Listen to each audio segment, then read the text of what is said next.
Nismo 400R. If you know Nissan Skylines or spent hours perfecting your line around Trial Mountain in Gran Turismo, you'll know all about this car. If you don't, well, let me try to explain.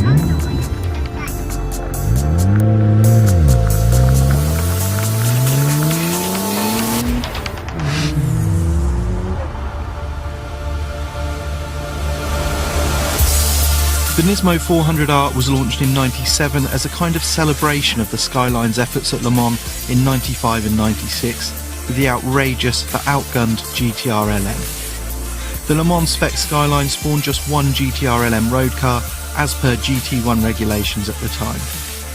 But the 400R, less extreme but still lighter, faster and tuned for track driving, was a more viable road car project, utilising certain motorsport components including a bigger 2.8 litre version of the legendary RB straight six engine. It was hand-built at Nismo's Amori factory and just 44 were delivered to customers. A yellow 400R was also the poster car for the original Gran Turismo game. It was a mighty monster of a car and could be tuned to 800 horsepower, eat up pretty much anything else in the game, and it was unobtainable, which automatically meant it was about as cool as you could get. Watching the real thing on slightly shonky videos out of Japan on the internet just added to the allure. So that's the 400R fantasy, fueled by Gran Turismo and grainy YouTube vids of best motoring. But how does this car feel nearly 20 years later? And not a Suzuka or firing through Tokyo in the dead of night, but on a bumpy moorland road, more suited to a hot hatch than a Japanese road racer? The answer, I'm relieved to say, is mostly brilliant. Things that really date older cars really are damping and body control. But the suspension on this car now feels pretty much spot on. I'm sure if these had come to Europe in '96, we would have said too harsh, all the rest of it at the time. But it's like the rest of the world's caught up to what these cars are doing. And although there's a real physicality and it's quite bumpy at low speeds, the payback at higher speeds is really, really good body control.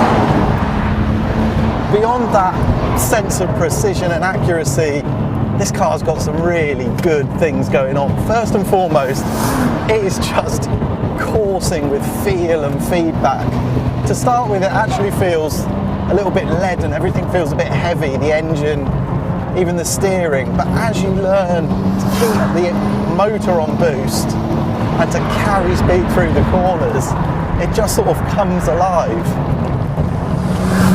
There's this real gritty feedback to the steering and there's no kickback at all. It feels really well located. Another thing that makes the car feel surprisingly modern. And just forget understeer on the road. Doesn't happen. Basically, this car wants to drive into oversteer out of the turns. It feels so well balanced. The 400R really was a ground-up rethink of a standard R33 GTR V-spec, and there's almost too many changes to mention.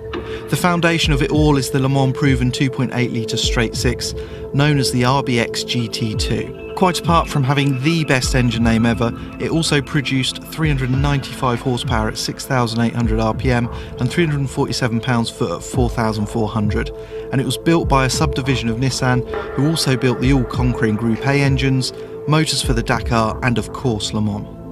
Power is distributed by the same intelligent four-wheel drive system with a torque vectoring active rear LSD. Then there's the GTR LM style bonnet made from carbon fibre, a titanium strut brace, carbon fibre rear spoiler, carbon fibre drive shaft, those gorgeous three-piece 18-inch wheels. Suspension featured stiffer bushes, new Bilstein dampers and a much more aggressive spring rate with a 30mm drop in ride height.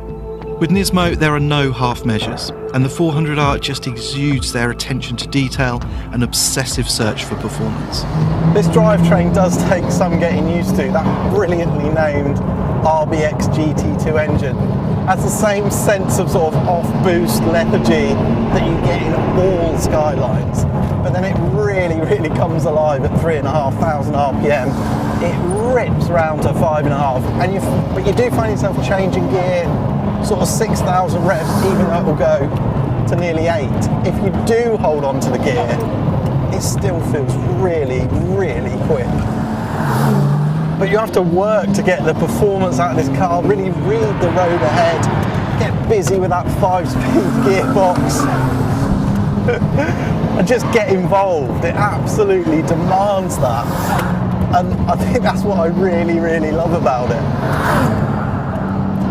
I guess if there is a disappointment, it's that even when you give it everything, this engine, it feels unburstable, but it's never really zinging with energy.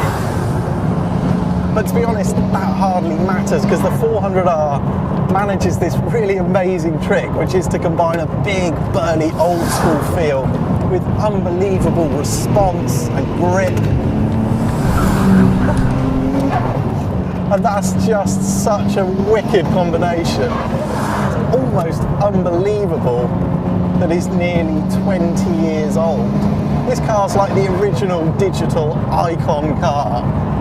But when you drive it, there's this intense physical connection, which I don't think people would expect, but it's just shot through this car. It really is. I was worried that if you took away the 400R's identity as the fastest, wildest thing on four wheels, which time inevitably has, you'd be left with something empty. But this car's real trick is to immerse the driver absolutely and completely. And that is something that can never, ever get old. To watch our unique drive of the Calsonic Group A R32 Skyline, click on the left, or to hear the wild Mazda RX-7 Racer that won the Spa 24 Hours, click on the right. And don't forget to subscribe to Evo's YouTube channel for more videos just like this.